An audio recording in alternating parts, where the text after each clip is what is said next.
I am Jan Hooghiemstra. I'm a Dutch-based artist. I live in the northern part of the Netherlands. It's called Friesland.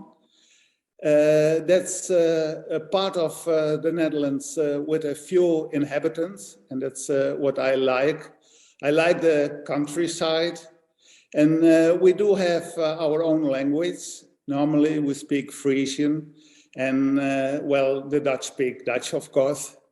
And I don't like the cities. It's too crowded. There's a lot of noise, and I prefer the countryside. You know, we have a lot of lakes and meadows, and my studio is in also a small village, and it's built with wood. The building has the form of a pyramid, and the view is really nice. I see the small forest and the meadows, and it's about 300 square meters. It means there is a lot of space, and I like that because I also like to share my knowledge, my passion with other people, so they can come in for a workshop and do something with glass, and I teach them. And there is also a space for exhibiting my own artwork. And of course, the kilns are in here. There are 4 glass kilns for me to work with. So that's my place where I work. And my passion of glass, I have to go back for about 40 years. I traveled in Sweden, and then I met people. They told me you have to visit the southern part of Sweden. We call it Glasriket. There are lots of glass factories in Costa and Boda, and I went there, and it was 40 years ago, so there were no tourists like today, and I could go in and talk with the people who were working there and look at it very closely. And then I saw glass as I never had seen it before. For me, glass was like window glass, you know. But in the factory, it was soft and hot, and it was amazing. And it was liquid, the glass. Couldn't imagine that it was possible. Never seen it before.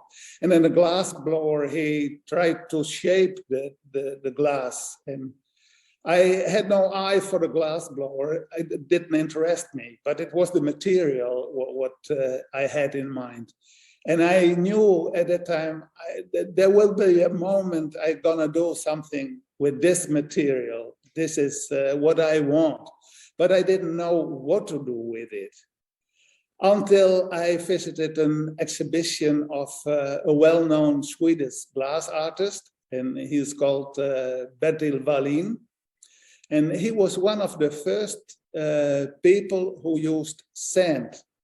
He made a mold in sand and took a little of glass out of the kiln and poured it in that mold. And when the glass was cold again, he could get it out of the sand. And then the child in me awoke and told me, this is a perfect combination, the hot glass and the sand. And it was. And then I knew this is what I want to do. I want to be a glass artist like Bertil Vallien. And it's about 35 years ago, I got a book of a friend, and he wrote on the first page, hope you will be the new Bertil Vallien. So he is my hero, you know. And I don't have the possibilities of Vallien because he worked in the factory, and I have to work in my studio, and I don't want to take my molds to a factory where they fill them with glass.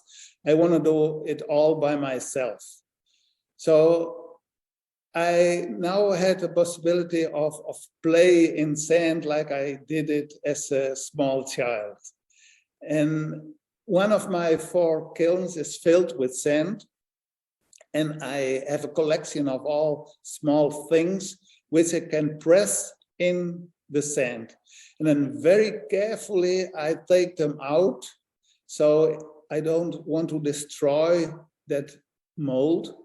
And all the pieces I gathered, they don't cost anything, but I can find them on the street. I can find them in my kitchen or in the garage or in nature.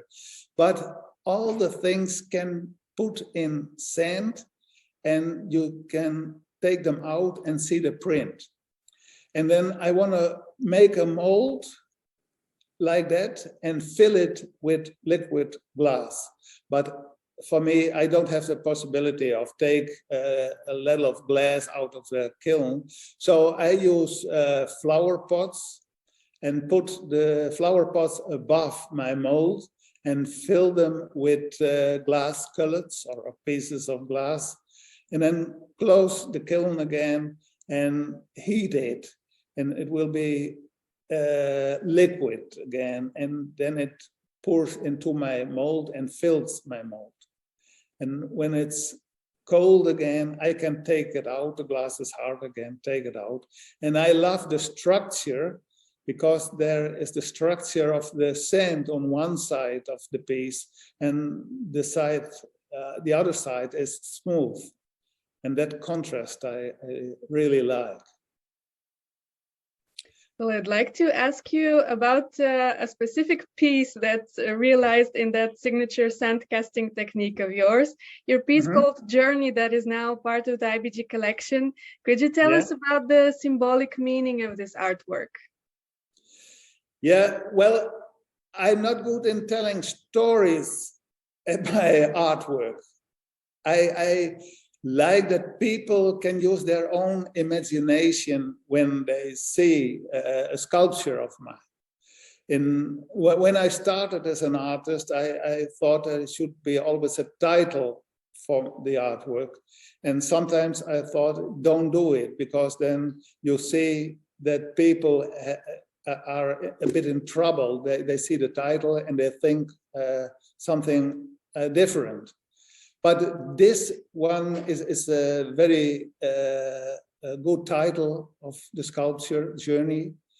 It means that you have to live your life like a journey. There is also a key on the piece, means take the key and open doors.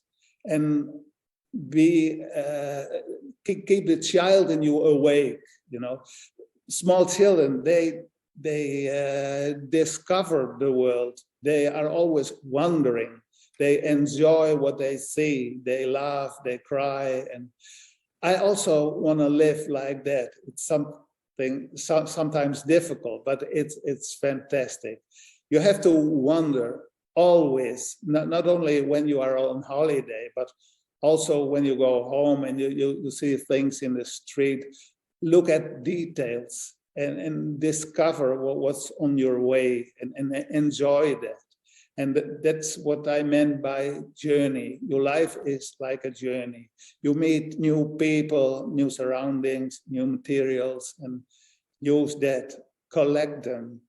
And it's a nice way of living, I think.